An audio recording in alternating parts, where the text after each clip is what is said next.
Imagine a woman in her early 70s. She is vibrant, she is happy, she hikes every single day. Her doctors tell her she is the picture of health for her age. She has regular checkups. She takes her medications like clockwork. One sunny afternoon in January, she is out for a hike, just like always, enjoying the Northern California air. Suddenly, a deep pain strikes her belly. A wave of exhaustion hits her, unlike anything she has felt before. She goes to the doctor. One day later, a text message arrives. Stage 4 pancreatic cancer. 13 days later, she is dead. Whoa, that is terrifying. 13 days? From healthy to gone? 13 days. And here's the thing, Alex. Her doctors called it unlucky. They called it a random tragedy. But the author of the book we are diving into today, Dr. Casey Means, she says it was not bad luck at all. She says the warning signs were there for decades, flashing like neon lights. But the entire medical system, the 28 doctors the average American sees in a lifetime, was trained to ignore them. Ignored them? How do you ignore the signs of pancreatic cancer? That seems like malpractice. It is not malpractice in the legal sense. It is standard of care. That is the problem. Dr. Means argues that we are facing a crisis of bad energy. We are treating the symptoms, the high blood pressure, the cholesterol, the pre-diabetes as separate, isolated little islands of disease.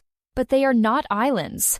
They are all branches of the same tree. And because we are trimming the branches instead of treating the root, people are dying. Welcome to the show, everyone. Today we are analyzing Good Energy by Dr. Casey Means. And honestly, this might be the most important health conversation we have ever had. I am already hooked. And honestly, a little bit scared. Because you mentioned high blood pressure and cholesterol. I feel like half the people I know have one of those. Are you saying those are connected to things like cancer? That is exactly what this book argues. And the data is overwhelming. Let's go back to Casey's mom. Before the cancer, she had high blood pressure in her 40s, high cholesterol in her 50s, prediabetes in her 60s. She was prescribed pills for all of them, an ACE inhibitor here, a statin there, some metformin. Her doctors said, "Great job, your numbers are managed." They patted her on the back. But those conditions were not solved. They were masked. And underneath, the cellular dysfunction that caused them the bad energy was still simmering. It was rotting the foundation until it exploded as cancer. Okay, so the premise is that all these different diseases, heart disease, diabetes, cancer, maybe even Alzheimer's, they are not random, unrelated bad luck. They share a cause? Precisely. Dr. Means calls it the siloed health approach versus the energy-centric approach. Think about how we train doctors. Casey herself was a surgeon. She was training to be an ENT, ear, nose, and throat. She spent 5 years becoming an expert on about 3 square inches of the human body. If you had a sinus infection, she would cut it out. If you had an ear issue, she would look at the ear. But she started noticing something disturbing. Her patients kept coming back. She would do surgery to clear a woman's sinuses, drill out the bone, vacuum out the inflammation, and the patient would say, "You saved me." But then that same patient would be on medication for depression and have prediabetes and have high blood pressure and be overweight. So she is fixing the nose, but the rest of the body is falling apart? Exactly. She realized she was an inflammation hunter. She was chasing inflammation around the body, putting out fires in the nose, while the whole house was smoldering. She realized that inflammation in the nose, inflammation in the arteries causing heart disease, inflammation in the brain causing depression, it is all the same process. It is just showing up in different rooms of the house. But medical school taught her to never look at the whole house, just her little room. That is a powerful image. We have a cardiologist for the heart room, a neurologist for the brain room, and nobody is checking the basement where the furnace is exploding. And that furnace? That is your metabolism. That is the core thesis of Good Energy. Metabolism is not just about whether you can fit into your genes or how fast you burn calories. Metabolism is simply how every single cell in your body produces energy to function. We have 37 trillion cells. Every second, they need energy to beat your heart, fire a neuron for a thought, or repair a strand of DNA. If that energy production, that metabolism is broken, the cell malfunctions. And a malfunctioning cell leads to a malfunctioning organ. which leads to disease. Okay, so good energy basically means your cells are powered up and working correctly. Bad energy means the battery is dying or leaking. It is more like the engine is gummed up.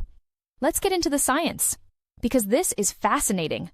It all comes down to the mitochondria. You remember the mitochondria from high school biology? The powerhouse of the cell. The powerhouse of the cell. Yes, these tiny little organelles inside our cells take food glucose from carbs and fatty acids from fats and turn them into ATP.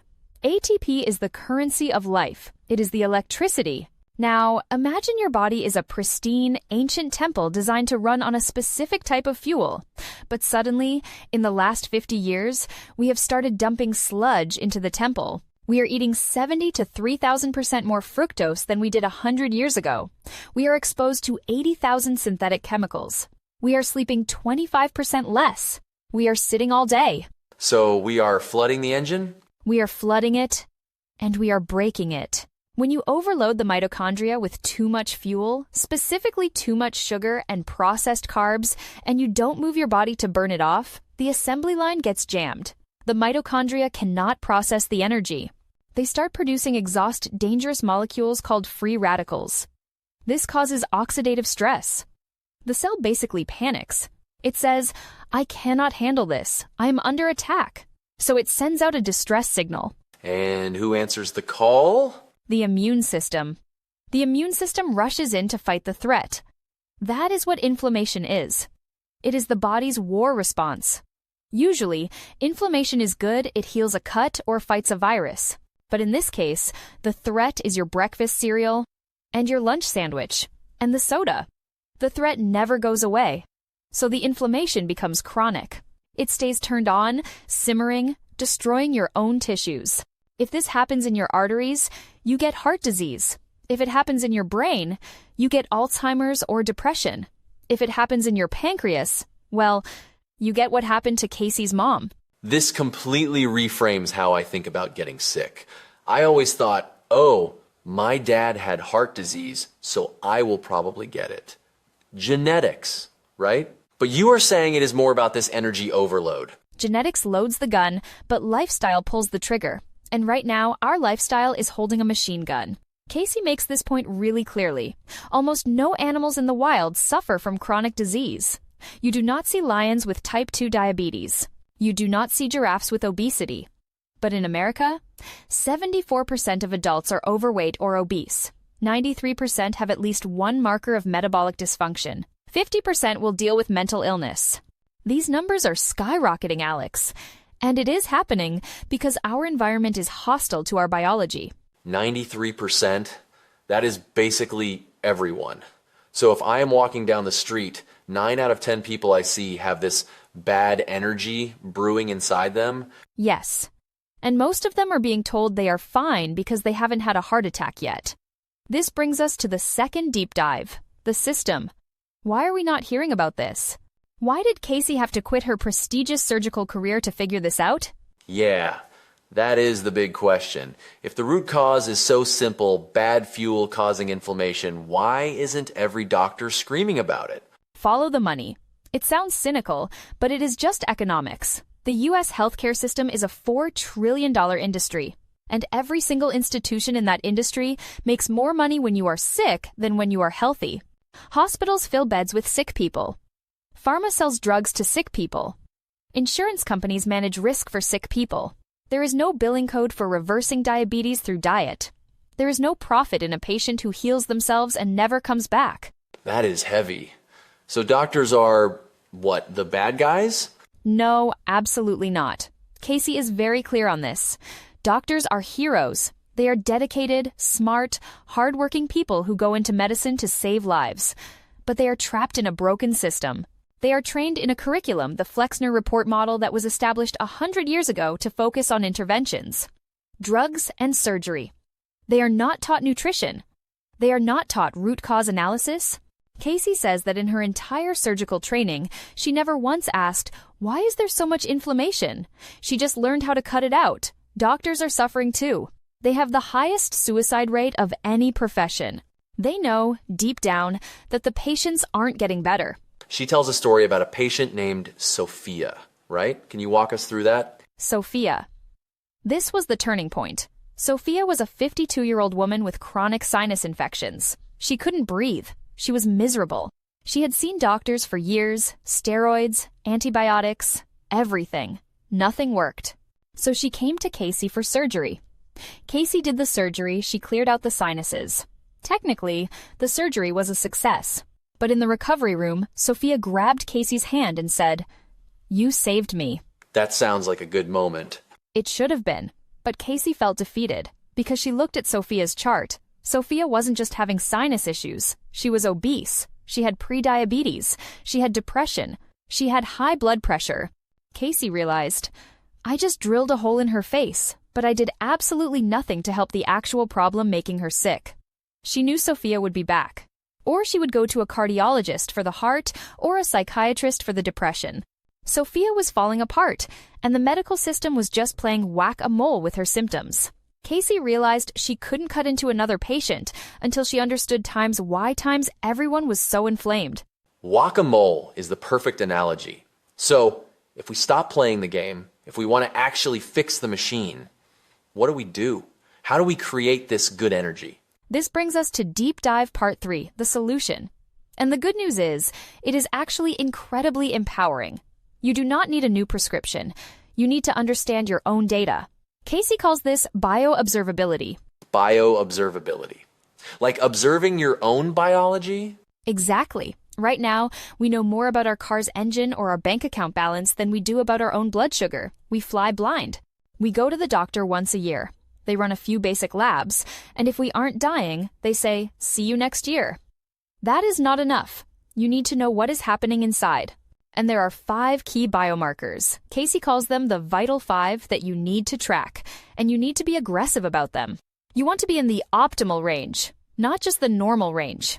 Okay, hit me. What are the 5? Number 1, triglycerides. This is basically fat in your blood. It tells you if you are overwhelming your liver with too much sugar and carbs. You want this number low, ideally under 80. Number 2, HDL cholesterol. This is the good cholesterol. It cleans up your arteries. You want this high, ideally over 50 or 60. Got it. Low triglycerides, high HDL. What's next? Number 3, fasting glucose. This is your blood sugar when you wake up. It tells you if your body is struggling to process energy even when you haven't eaten. You want this under 100, but really, optimally, between 70 and 85. Number 4, blood pressure. We all know this one. It measures the stress on your arteries, ideally below 120 over 80. And number 5, waist circumference. This is the simplest one. Get a tape measure. If you have a big belly, it means you have visceral fat surrounding your organs. That is the dangerous fat. It is an inflammation factory. Only 6.8% of Americans are in the optimal range for all 5 of these? That is shocking. It is. But it also means there is huge room for improvement. And the tool that Casey is most excited about, and this is where it gets futuristic, is the continuous glucose monitor, or CGM. Have you seen these? Yeah, the little patches people wear on their arms. I thought those were for diabetics. They were designed for diabetics, but Casey argues everyone should use them, at least for a little while, because they are the ultimate truth serum. You might think your healthy oatmeal breakfast is good for you, but you slap on a CGM, eat the oatmeal, and watch your blood sugar spike to diabetic levels. It shows you, in real time, how your specific body reacts to food. It closes the feedback loop. You stop guessing. You stop trusting the serving size on the box. You trust your body. That is wild. So I could eat a banana and be fine, and you could eat a banana and spike? Exactly. We are all chemically unique. And once you see that data, you can't unsee it. It changes your behavior instantly. It gamifies your health. You start asking, how can I keep my line flat? Maybe you go for a walk after dinner. Maybe you eat the banana with some almond butter to slow down the sugar absorption. You become the pilot of your own metabolism. So we have the problem. Bad energy, inflamed cells, a system designed to treat symptoms, not causes. We have the solution, good energy, understanding our biomarkers, using data. But Sarah, what about the day-to-day? What is destroying our mitochondria besides just sugar? It is a perfect storm. Casey identifies 10 major factors. We talked about food that is the big one, but let's talk about light. Our cells run on a clock, the circadian rhythm. For millions of years, that clock was set by the sun. Bright blue light in the morning, soft red light in the evening, darkness at night. Now, we are staring at blue light screens until midnight. It confuses our mitochondria. They don't know if it is day or night. It ruins our sleep quality. And sleep is when the mitochondria repair themselves. If you don't sleep, you don't clean the engine. So looking at my phone in bed is literally making me diabetic? It is contributing. It increases cortisol, the stress hormone. Cortisol tells your liver to dump sugar into your blood because it thinks you need energy to fight a tiger. But you are just lying in bed, scrolling Instagram. So your blood sugar goes up, your insulin goes up, and your sleep quality goes down. It is a vicious cycle. Then there is temperature. We live in thermoneutrality. We are always 70 degrees. Air conditioning, heating. We never get cold. We never get hot. But thermal stress, like a cold plunge or a sauna, shocks the mitochondria into efficiency. It wakes them up. I hate the cold. But I get it. We have made life too comfortable, and it is making us weak at a cellular level. Exactly. We are zoo animals in a cage we built ourselves. And then there are the toxins. We are exposed to 80,000 chemicals, plastics, pesticides, heavy metals. These are invisible mitochondrial poisons. They gum up the machinery, and we don't even test most of them for safety. Casey says we need to be fearless in removing these from our lives. Filter your water. Eat organic when you can. Stop using scented candles and plastic containers. It sounds paranoid, but when you look at the biology, it is just prudence. It sounds like a lot of work. Filter water, track glucose, sleep perfectly, eat organic. Is it sustainable? It is work. But compare it to the work of being sick. Compare it to the work of managing diabetes, or undergoing chemo, or visiting 28 doctors. The message of good energy is actually one of immense hope, because your body wants times to heal. Your cells are regenerating every day. If you stop poisoning them, if you give them the right fuel, the right light, the right rest, they will snap back. Casey has seen patients reverse diabetes, reverse autoimmune conditions, clear up depression just by fixing the energy. She calls it limitless health. It is not just about avoiding death. It is about feeling truly alive. Limitless health. I like the sound of that. So, final takeaways. If someone is listening right now and wants to start today, what is the one thing they should do? Cut the added sugar and refined grains. That is 80% of the battle. Stop flooding the engine. And get curious. Do not accept you are fine if you don't feel fine. Ask for your numbers. Look at your triglycerides. Be the CEO of your own body. Because as Casey's mom's story tragically shows, nobody else is going to save you, but you can save yourself. Powerful stuff. Good Energy by Dr. Casey Means. It is a wake-up call, but a necessary one. Thanks for breaking it down, Sarah. My pleasure. Here is to good energy for everyone.